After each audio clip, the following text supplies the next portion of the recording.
WeChat in Sembi by Donald Trump a pencil update be by the Mamu. If you want to what is 6G, 5G about Ghana Korean Drew about 6G Crophobia started a young Jumanso and no so Yabeka wants some and Sansona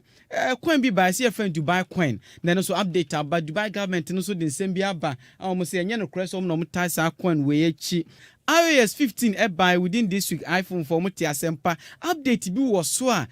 In fact, me yaman ke Android phones so by ni so you be hear those updates no so e was so Samsung Android 12 enche bia no you be release for all smartphones. Sisi a phone say Android 12 ni here the phones na Samsung Google for ankasa here that's the Pixels no and no and now mutimi are benefiting from Android 12 but enche Android 12 about other smartphones. Update been so about concerning this Android 12 so uti Motorola this saying yes Motorola phone so the another phone be the aba a use stylus and also you become one sem and then pay how many OS Huawei for operating system or one kasa ne tenase no mu develop or my dear almost say almost me reaching milestone be na number of users they are tuja so any pa into when in summer it be bro with the business segment on a salary firm no pay come na yenko enim na wi akoje fibesa tenase not the remaining part of the morning show no the aba. Enyuma wutie ya Tongo Zimba or say in heaven there's no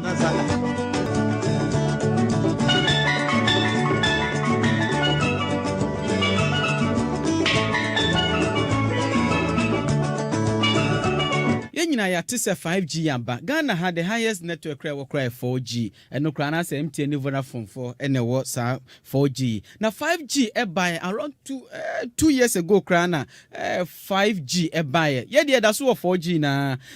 yen kran yen call 5G no abrofuna started planning 6G to say on be no so aba they would say hey Africa da venda yeah asemu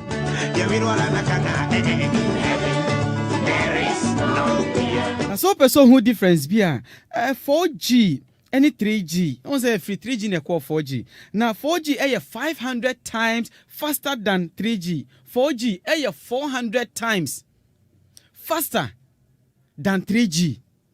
after there 4G so 5G so by you say 5G so 100 times faster than 4G 5G 100 times faster than 4G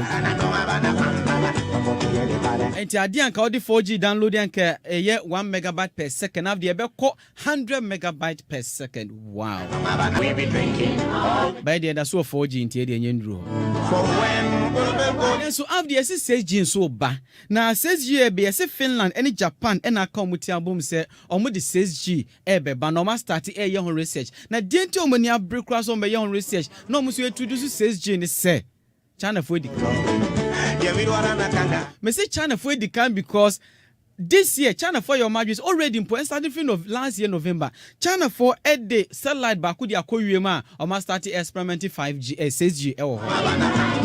now this year next month July or my margin so more the 2 satellites said the koyem ebe start I give them more information on how 6G ebe yejuma na say Omwa starti ye dia ene na o se Japan ene Finland so come tibom no mo so decide se dabi yenso 6G na o se nso yenye bibi eno ntina Finland Japan so come tiabom se ye be chance na mu company se be ye se adwuma the University of Olu and Beyond 5G Promotion Consortium of the Japanese Ministry of Internal Affairs and Communication and omaya omadwensa now already in Japan for your margin, so man dedicated $2 billion or they go into the researcher a bit me abua Emma 6G it me abaso. Ghana that's 4G well akaka kradi. Obeka so Ghana for yendru yendru but I will see yendru enche because over near 5G ni ban to me artificial intelligence it to me control near bebre these days Tesla car se benyina electric car sa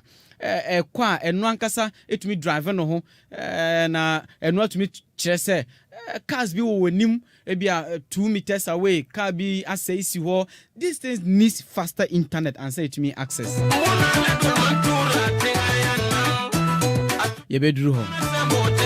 ye ko Dubai so Dubai for anche bia na te se coin bia by friend Dubaicoin na de omo developers coin from Dupay na so omo kan so omo ni Dubai abana tena no magi atum se sa coin we cryptocurrency a ye beto niema e wo Dubai Nanso anche bia na the Dubai government e ba se da ye ni mo hwe say ye adwen say ye cryptocurrency bia ye nim ho hwe na onim an wo se me wo me say Tuesday ya coin no na the price e $0.05 $0.09 sorry $0.09 no mo the announcement ni ba ye say Dubai abaya gia tum so mbe use Dubai coin ato niema e wo Dubai no price ni rise call $1.13 na se see ya Dubai for ababeka so munim hwe we are waiting because coin you $1.13 the best drop it e bi kwa na be ko below the $0.09 na na e wo first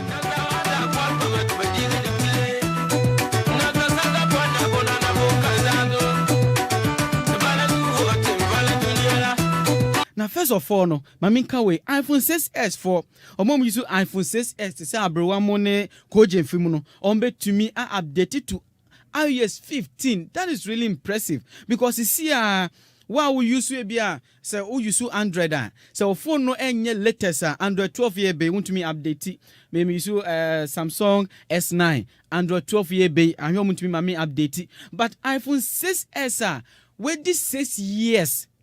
say iPhone 4 say ombetumi updating with the iOS 15 I think say it's impressive. Me Apple user, but I'll really recommend Apple for that feature. Oh my dear pan. Because mom does use iPhone 6 no and so and you still met me use because me yes can cut over from I mean cause use me iPhone 6s. Another change is how buying so first time now na what and Apple phones on kwaso no almost is sia there almost dia ba Android so and to betumi afro be and as using the Apple FaceTime no to talk to people on Android devices na uye no free hon so a almost say wo some feature bia no one e frɛ no find my phone say bia o phone yira obetumi akɔhwɛ phone wo hu na na say app na wo phone so betumi detect ba bia o phone wo na se first no de na ete ne se phone yira obetumi atrack ba bia phone wo but se phone ye dum na na edin so be track nipa no format phone so edin so be track but iOS 15 we abe yes se nipa no kra wia phone no format so nyina onye so ye na no na se phone kra wan so no dum na still no find my phone no ebetumi detect ba bia phone no that is really impressive me bought Apple for abaso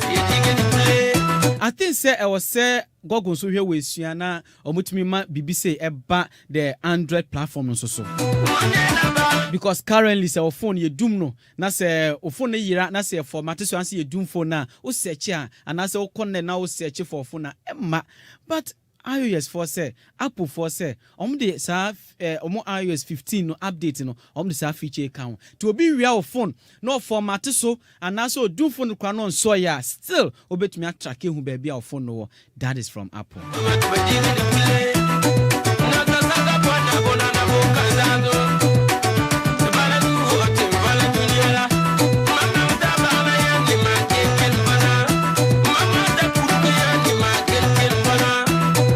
Huawei for release Harmony OS no omuso software Apple for so mu wie from ho omuso mu designs keke no mo fire na sa Harmony OS omu release just about 1 week ni omuso are reaching nipa 10 million